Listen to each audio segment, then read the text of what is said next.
The Transformers universe has hundreds of factions, sub-teams, and splinter groups scattered across 40 years of comics, cartoons, and toy lines. But almost nobody talks about the ones that fell through the cracks. The groups so obscure that even hardcore fans argue over whether they actually count. Today I'm breaking down the most powerful factions in Transformers history, from the ones you've never heard of to the ones that shaped everything. And we're starting at the absolute bottom, the Starseeker Pirates. Here's the thing about the Starseeker Pirates. They're technically real.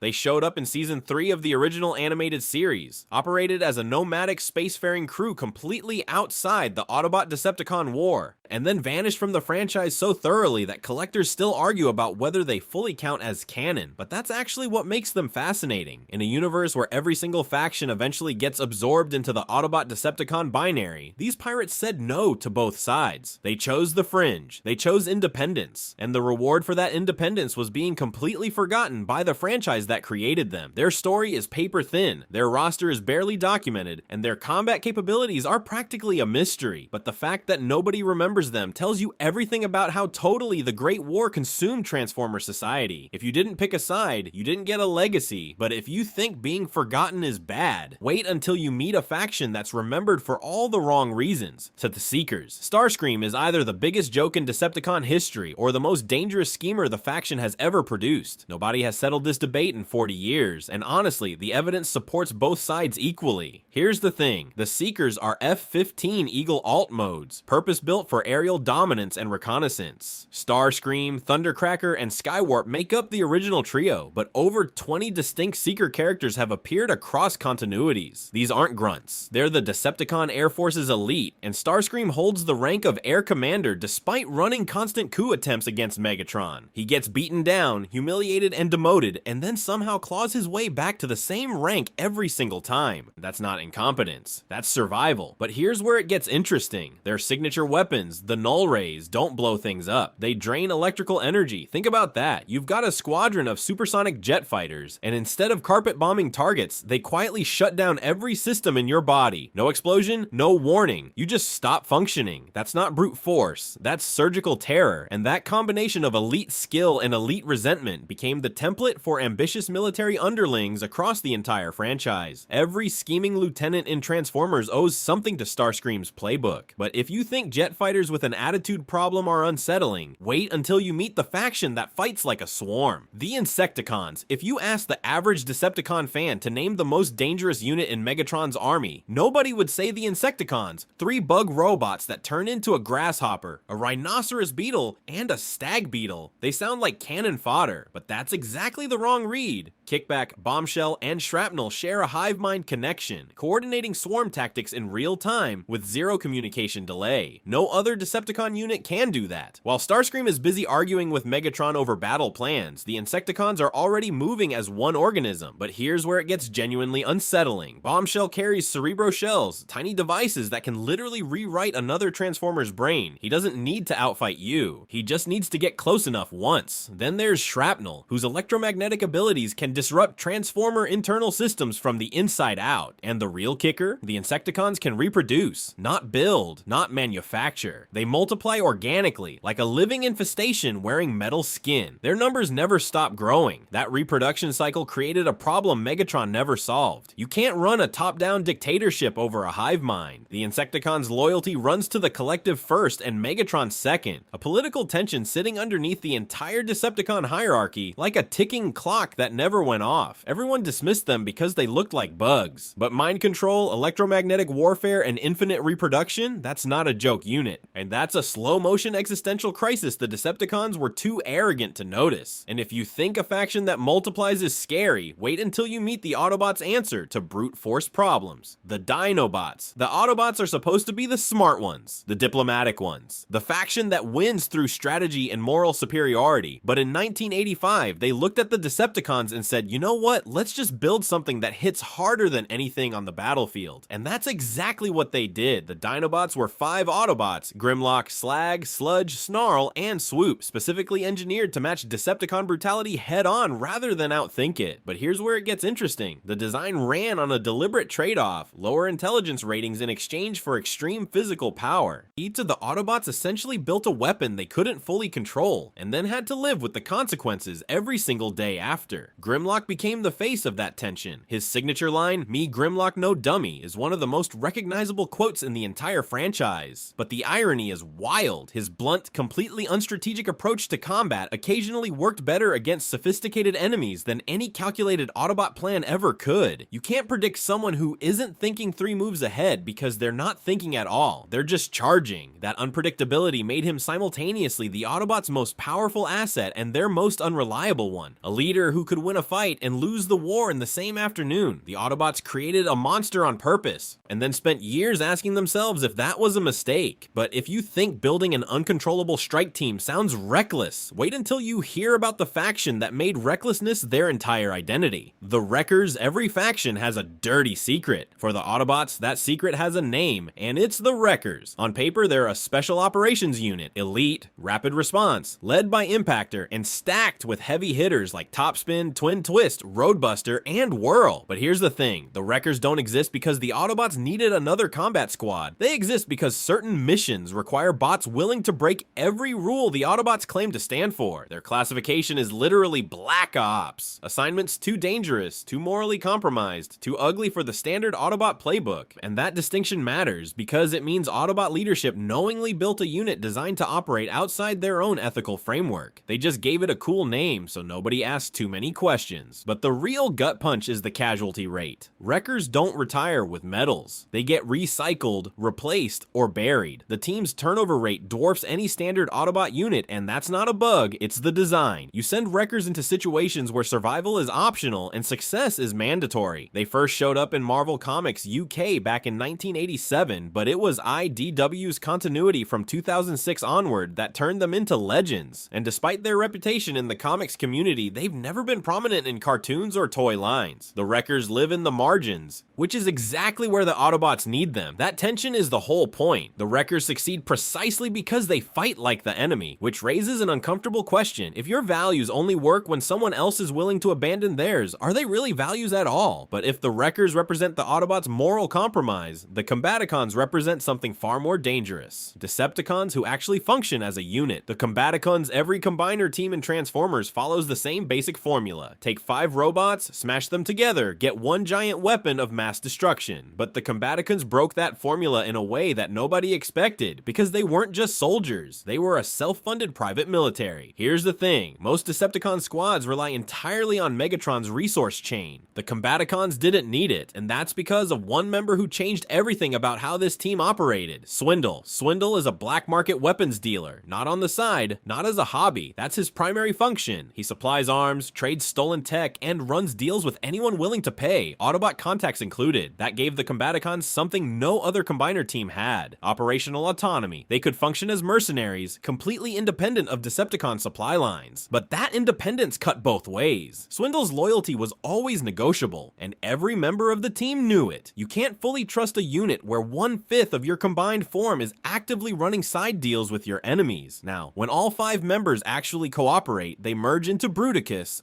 and that's where the real conversation starts. Bruticus versus Devastator is one of the longest running power debates in G1 fandom, and the honest answer is that it depends entirely on which continuity you're pulling from. In some timelines, Bruticus matches Devastator's raw output. In others, he exceeds it. The Combaticons were specifically engineered with a faster combination process than their Autobot counterparts, meaning Bruticus could form and strike before the enemy even finished merging. But raw power means nothing when your team's biggest asset is also its biggest liability. And if you think internal dysfunction is a problem for a military squad, wait until you see what happens when an entire combiner team runs on pure animal instinct. The Predacons, every Decepticon combiner has the same problem. You smash 5 robots together and the resulting giant is basically a zombie. Slow, confused, barely functional. The Predacons should have been no different. 5 beast mode warriors with wildly clashing personalities forced into a single body called Predaking. But here's the thing, Predaking wasn't a zombie. He was something far more dangerous and far more unstable. Introduced in 1987 as Megatron's answer to the Autobot aerial bots, the Predacons were built around a concept that shouldn't work. Razorclaw, the Lion, led a squad that included Rampage, Divebomb, Tantrum, and Headstrong. And led is doing extremely heavy lifting in that sentence because Rampage's aggression meant insubordination wasn't a problem to be solved. It was the team's default setting. Razorclaw gave orders, Rampage ignored them, Tantrum threw fits, and somehow, despite all of that, they still combined into one of the most consistent threats in all of Generation 1. But here's where it gets fascinating. When the Predacons merged into Predaking, those personalities didn't disappear. Unlike Devastator or Bruticus, where combination created a dulled down compromise, Predaking retained every conflicting directive running simultaneously. Multiple aggressive minds fighting for control inside one massive body. That should have made him weaker. Instead, it made him unpredictable. Predaking matched or outperformed Superion across multiple encounters in both the Marvel Comics run, debuting in issue 44, and over 20 cartoon episodes. And then there's the aesthetic. Every other Decepticon combiner looked mechanical, industrial, built from vehicles and weapons platforms. The Predacons transformed into animals, lions, eagles, bulls, rhinos, something primal and raw that you couldn't calculate or anticipate the way you could a tank or a jet. A fractured mind and an unstoppable body held together by aggression alone. But if you think internal conflict makes the Predacons complicated, wait until you meet the ancient race that created the Transformers themselves. The Quintessence. Every faction we've talked about so far, the Seekers, the Dinobots, the Wreckers, all of them exist because the Quintessence decided they should. These aren't rivals. They aren't enemies. They're the manufacturers. And every single Autobot and Decepticon that's ever existed is technically their product. The Quintessons are an ancient mechanical civilization introduced in the 1987 Generation 1 animated movie, and they predate the Transformers by millions of years. They didn't just discover Cybertron, they built what lived on it. The entire Transformer race was originally designed as a servile workforce, not warriors, not heroes, not conquerors. Products, built to serve, built to be sold. The most devastating military factions in the multiverse started as inventory on a shelf, but here's where it gets strange. The Quintessons didn't just create and walk away. They maintained interdimensional criminal courts, judging species across the galaxy with bizarre judicial proceedings that had zero connection to the Autobot-Decepticon war. At least 5 distinct Quintesson judges appeared in canon, suggesting a governmental structure with reach far beyond anything Megatron ever dreamed of. They commanded entire independent robot armies with no faction affiliation whatsoever. They possessed dimensional travel technology that made standard Cybertronian engineering look primitive. So why aren't they running everything? Here's the thing, their presence across later continuities was wildly inconsistent. Some series leaned into them heavily, others dropped them entirely. That inconsistency created genuine ambiguity about their actual power ceiling, and a portion of the fan base honestly prefers the franchise just ignores their lore altogether. Their threat was never about combat stats or military dominance, it was foundational. They didn't need to fight the Transformers. They made them, but if ancient creators unsettle you, wait until you meet the faction that proves what Transformers become when they evolved millions of years beyond the war entirely. The Maximals. The Maximals shouldn't have survived Beast Wars. They were outnumbered, stranded on a prehistoric Earth with limited resources, and led by a guy named after a gorilla. But they didn't just survive, they won, and the way they did it is one of the most underrated tactical philosophies in the entire Transformers franchise. Optimus Primal led a rotating crew of about 8 to 12 members across 65 episodes, including Cheater, Rat Trap, Rhinox, Tigatron, and Arizor. On paper, they had the technological edge over their Beast Predacon enemies. Better hardware, more disciplined coordination, sharper tactical thinking. But here's the thing, none of that is what actually won them the war. Their real weapon was patience. Optimus Primal's entire leadership philosophy centered on preservation over destruction, which sounds soft until you realize what it actually meant in practice. Instead of trying to overpower Megatron's forces head on, the Maximals deliberately exploited the Predacon's internal dysfunction. Tarantulas was scheming behind Megatron's back. Terrorsaur was constantly attempting power grabs. Inferno was genuinely insane. The Maximals didn't need to destroy them because the Predacons were already destroying themselves. Primal just had to keep his team alive long enough to let it happen. That's a fundamentally different kind of military thinking than anything we saw from the original Autobots. Optimus Prime inspired through strength and moral certainty. Optimus Primal inspired through restraint and calculated patience. Some fans see that as an evolution of Autobot principles, others call it a dilution, and honestly, both sides have a point, but nobody can deny the character depth. Beast Wars gave its cast genuine arcs, real moral complexity, and emotional weight that a lot of G1 characters never got close to touching. Controversial opinion? Maybe, but the evidence is right there across all 65 episodes. And if the Maximals won by letting the enemy implode, wait until you see just how spectacularly the Beast Predacons fell apart. The Predacons, Beast Era. Every Transformers villain before Beast Wars Megatron had a simple motivation: conquer, destroy, rule. But this Megatron? Oh, he had an identity crisis so deep it practically rewrote what a Transformers antagonist could be. The Beast Era Predacons were Decepticon descendants operating millions of years in the future, introduced across Beast Wars and Beast Machines from 1996 to 2000. Their core roster ran about 8 to 10 members, all transforming into animal modes: Tarantulas, Inferno, Waspinator, Terrorsaur,